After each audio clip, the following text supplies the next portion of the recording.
ዛሬ የአርሚ ሰባ የነበሩ አባላት የሰላም አማራጩን ወስደው የዲዲአር ሂደቱ ስልጠና አጠናቀው በሚወጡበት ጊዜ ነው እኔ ማጠቃለያ ሀሳብ ለመስጠት የተገኘሁት። ወጣቶቹ እጅግ በጣም ሰላም ወዳድ ከዚህ በፊት የነበረውን ሂደታቸው በመተው ከዚህ በኋላ ሂደቱ በሰላም ብቻ ለመሄድ ቁርጠኛ ሆነው ከሰው ሀገር ወደ ኢትዮጵያ ተመልሰው ሀገራቸው በሰላም ለመኖር ወስነው ወደ ሰላማዊ ሕይወት ለመግባት ተሰብስበው ያገኘሁበት ቀን ነውና እንደ ዛሬ ቀን ደስ ብሎኝ አያውቅም። ለትግራይ ሕዝብ የሚያስፈልገው ይሄ ነው። የትግራይ ወጣት የሚጠይቀው ይሄ ነው። ሕዝቡም ሰላም ነው እየፈለገ ያለው። የሰራዊቱ አካልም የጸጥታ አካል ሆኖ እያገለገለ ያለውም የሚጠብቀው ይህንን ፕሮሰስ ነው። ይሄ ፕሮሰስ ትግራይ ውስጥ ጀምረነው ነው። ትግራይ ውስጥ ጀምረነው በምንፈልገው መንገድ መሄድ አልቻለም። ምክንያቱም ሰራዊትን ይዘው ለራሳቸው መጠቀሚያ የሚፈልጉ እዛ ያሉ የፖለቲካ አመራሮች፣ የጸጥታ የተወሰኑ አካላት አሉ። ስለዚህ ህዝቡ ወጣቱ ቶሎ ወደ ስራና ወደ ህይወት መመለስ ይፈልጋል። እነሱ ደግሞ ያው የራሳቸው አጀንዳ ስላላቸው የእነሱን አጀንዳ እንዲራመድላቸው ስለሚፈልጉ ይዘውት አፍነውት ነው ያሉት። በዚህ አይነት አዲስ አይነት አደረጃጀት ተፈጥሮ የዲዲአር ፕሮሰስ ለመቀበል መብት ነው።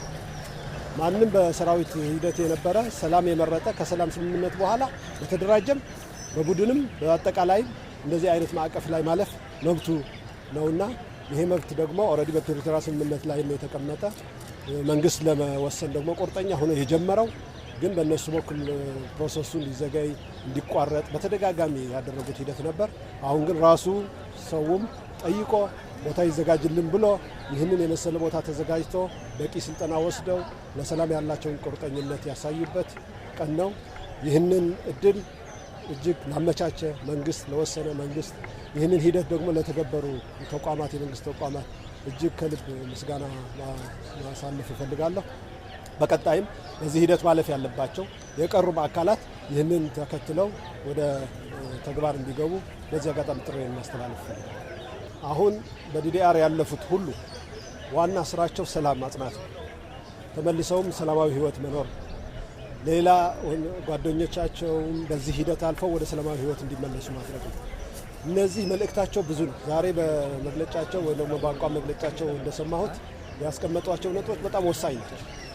በጋራ ከመንግስትም ሰላም ለማጽናት በክልሉም ላይ ያለው አካል ወደ ሰላማዊ መንገድ እንዲመለስ፣ ሰላማዊ ሂደት እንዲከተል፣ በሀሳብ የሚያምን ትውልድ እንዲሆን፣ እነዚህ በፖለቲካ ጽንፍ ያሉ አካላትም ወደ ሰላማዊ መንገድ መጥተው የፖለቲካ አጀንዳቸው በሰላማዊ መድረክ ላይ መፍትሄ እንዲያገኙ እንዲሰሩ፣ ሌላው ወጣት ደግሞ ወደ ሰላማዊ ህይወት እንዲመለስ ጥሪ የሚያደርጉበት፣ ስራ የሚሰሩበት፣ አብሮ የሚቀናጁበት ስለሆነ ትልቅ ቀን ነው። የፌዴራል መንግስት ሁሌም ለሰላም ያለው ቁርጠኝነት የተለየ ነው። ግጭት ሰሜን አካባቢ ግጭት ከመፈጠሩ በፊትም የሰላም አጀንዳ ነው የነበረው። ግጭት የሚባል እንዳይፈጠር ያልተደረገ ጥረት ነው። በግጭት ሂደቶችን በነበርንበትም በየጊዜው የሰላም አጀንዳ ነው ስናስቀምጥ የነበር ነው። እየተነጋገርንም እንዲቆም ጦርነት እንዲቆም እንደነዚህ አይነት ወጣቶች ባልሆነ ምክንያት እንዳያልቁብን ነበር እንዲቆም ስንጠይቅ ነበር። ያው በሂዶ ደግሞ የሰላም ስምምነቱ በምን ሁኔታ ላይ እንዳለ እንደፈረምን ይታወቃል። ሁሉንም ነገር ማድረግ እየተቻለም አሁንም ሰላም ነው አማራጩ ብለን የፕሪቶሪያ ሰላም ስምምነት የመፈረምን ውሳኔ የወሰነው እኛ። ሰላሙ ከተፈረመ በኋላ ደግሞ የሰላሙ ወደ መሬት እንዲወርድ እንዲጸና በፌዴራል መንግስት የሚጠበቁ መሰረታዊ የሚባሉ ስራዎች ተሰርተዋል። እነዛ ስራዎች ቀላል ስለሆኑ አልነበረም። በእነሱ ሳይድ ምንም አይነት እንቅስቃሴ ሳይደረግ ነው የፌዴራል መንግስት የሰላሙን ስምምነት ወደ መሬት ለማውረድ ሁሉም የሰርቪስ ተቋሞቻችን ሰርቪስ እንዲመልሱ በፍጥነት ለማድረግ ሎጂስቲክሱ እንዲንቀሳቀስ፣ እርዳታው እንዲደርስ፣ ቴሌኮም፣ መብራት እና የባንክ እንቅስቃሴውን እንዲቀጥል ለዚያ ኖርማላይዝ ለማድረግ የሚያስችሉ ፖለቲካ አመራሮችን የሚሄዱበት፣ ሚኒስትር መስሪያ ቤቶችን የሚሄዱበት፣ ድጋፍ የሚያደርጉበት አግሬሲቭ የሆነ እንቅስቃሴ ነው ከፌዴራል መንግስት የተካሄደ። በጀት እንዲለቀቅ፣ ጊዜያዊ አስተዳደር እንዲመሰረት፣ መንግስት ተቋቁሞ ደግሞ የመንግስት ስራ እንዲሰራ የሚያስችሉ ስራዎች ሙሉ በሙሉ ተግባር። አሁን እሺ የሆነ ያለው ያው የተፈናቃዮችን ወደ ቀያቸው የመመለስ እና የራሳቸውን አስተዳደር መርጠው በሂደት ደግሞ የህዝበ ውሳኔ በፕሪቶሪያ ስምምነት መሰረት ኮንቴስትድ የተባለ ኤሪያ ፕሪቶሪያ ስምምነት ላይ ኮንቴስትድ የተባሉ ኤሪያዎች መፍትሄያቸውም በህገ መንግስቱ አሰራር መሰረት እንዲፈቱ ተብለው ተቀምጠዋል። ለብቻ ራሱ ችለው ተቀምጠዋል በአንድ አንቀጽ ላይ ማለት ነው። በፕሪቶሪያ ስምምነት የተዋዋልነው ውል መሰረት ወደ ህገ መንግስታዊ አካሄድ ተከትሎ መተግበር ይፈልጋል። ያንን ለመተግበር ደግሞ ዝግጁነት የለም በሌላኛው ጽንፍ ያለው ቡድን ማለት ነው። እሱ ነው እያደናቀፈው ያለው ሂደቱ።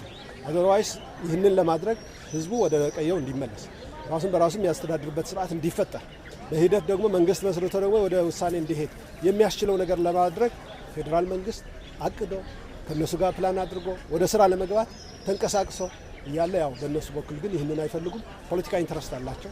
የፖለቲካ ቡድን አለ። ያ ቡድን ያችን የፖለቲካ ኢንተረስት የማያሳካለት ከሆነ አይቀበላትም። ህዝቡ ይጎዳ፣ ህዝቡ ይሰቃይ፣ ብዙ ደንታው አይደለም እያየ ነው ስለሆነ ማለት ነው። ፌዴራል መንግስት በፕሪቶሪያ ስምምነት መሰረት የተቀመጡ አንቀጾችን በኮሚትመንት እየፈጸመ ያለ የቀረችውን ነገር ደግሞ በኮሚትመንት ለመፈጸም ከልክ በላይ እየሰራ ያለ የሚደግፈውና አብሮ መስራት ያለበት አካል እያደናቀፈው ስለሆነ ካልሆነ በስተቀር ያልሰራ ነው ስራ የለም። የተኛንበት ጊዜ የለም። ሁሉም ተረጋግተው ሰላማዊ ህይወት ኖሮ እንደ ሌላው ክልሎች ሰላሙ ልማቱ የሚጸናበት ልማት የምናይበት ፕሮጀክቶች የምንመረቅበት ሂደን ከህዝባችን ጋር የምንመካከርበት ኢንቫይሮንመንት እንዲስተካከል ለይ ተቀል እየሰራ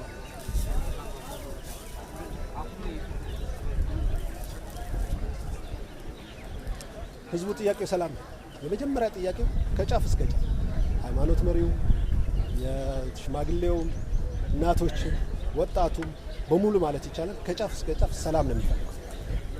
ድጋሚ ጦርነት የሚባል ነገር ላለመስማት ነው የሚሰራው። ይሄ የህዝቡ ፍላጎት ነው። የህዝቡ ጥያቄም ሰላም አጽኑልን፣ ወደ ግጭት እንዳንገባ አድርጉን። እነዚህ ወደ ጽንፍ እየወሰዱ ያሉ እዛ ሆነው የሚንቀሳቀሱ ተላላኪ ሻዕቢያም ሆነው እየሰሩ ያሉ አካላት አስቁሟቸው። እነሱም እየመከሩ ነው፣ እነሱም ተው እያሉ ነው። ያው እነዚህ ደግሞ ህይወታቸው፣ መኖሪያቸው፣ መሸሸጊያቸው ሌላ አካል አድርገው የሌላ ተልእኮን ለመፈጸም ደግሞ ቆርጠው እየተነሱ ያሉ አካላት አሉ። እነሱ ህዝቡ አይፈልጋቸው፣ ከእናንተ ጋር እንሆንም እያለ ነው ያለው። የሚፈርሰውም ጥሏቸው እየወጣ ነው። የተደራጅተው እነሱን የሚቃወምም ለመታገል እየተደራጀ ነው። ስለዚህ አብዛኛው ማለት ይቻላል የነዚህን አጀንዳ የሚቀበላል። የህዝቡ ፍላጎት ሰላም ህዝቡን ሰላም ስለሚፈልግ ነው ፌዴራል መንግስትን የሰላም አጀንዳውን ከጫፍ እስከ ጫፍ ለይት ተቀን የሰላም አጀንዳ ብቻ እየሰራ ነው። እነሱ የሚፈልጉት ሌላ ነው፣ እኛ የምንፈልገው ይሄ ነው ማለት ነው። ጽንፉ የሚፈልገው ግጭት ነው። ጽንፉ የሚፈልገው ያው ወጣቱን አጥፍቶ መጥፋት ነው። እኛ ደግሞ ወጣቱን ስለምንፈልግ ቢያንስ እነሱ በፈጠሩት ችግር ወጣቱ ማለቅ ስለሌለበት መጎዳት ስለሌለበት በተቻልነው ልክ ትዕግስት አድርገን ወደ ሰፊ ሆነን ሰላሙን የምናጸናበት ሂደት እየተከተልን ነው። የቲፒኤልኤፍ ጠቅላላ የፖለቲካ ኢንቫይሮንመንቱ ኦር የፖለቲካል ቅዋም አቋሙ የደረቅ ፖለቲካ ወይም ደግሞ የፍረጃ ፖለቲካ እንደዋል። አንድ ሰው የእነሱን ካልተከተለ ጠላት ነው። በቃ መሀል ላይ የሚባል ነገር አጀንዳ የለም። ያ ሆኖ ኖረ፣ ያ ሆኖ እየሞተ ነው ያለው ማለት ነው። በሂደት ለመማርም ዝግጁ አይደለም። አይዲዮሎጂውና አካሄዱ ለመቀየርም ዝግጁ አይደለም። በተግባርም የሚማር አይደለም። ለዛ ነው የደረቀ አስተሳሰብና ፖለቲካ ይዞ እስከ መጨረሻ ድረስ ግን እሱን ይዞ የሚቀም በዓለም ውስጥ የመጨረሻ አብሮ የሚሞት አካል ቢኖር ከዚህኛው አይዲዮሎጂ ቲፒኤልኤፍ ብቻ ይመስላል።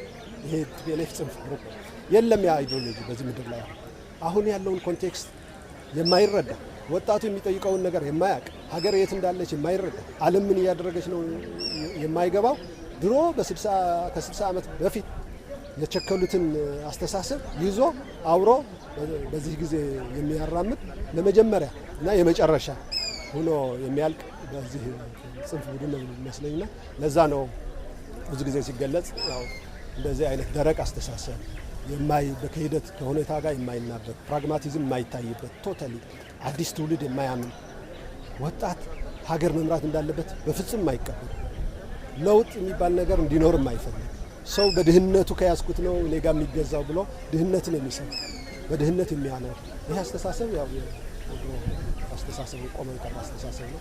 ይሄ ደግሞ ያለው በጽንፍ ቲፒኤልኤፍ ቡድን ብቻ ነው በኢትዮጵያ ውስጥ። ሌላው ሁሉም ኦልሞስት ተቀይሯል ማለት ይቻላል።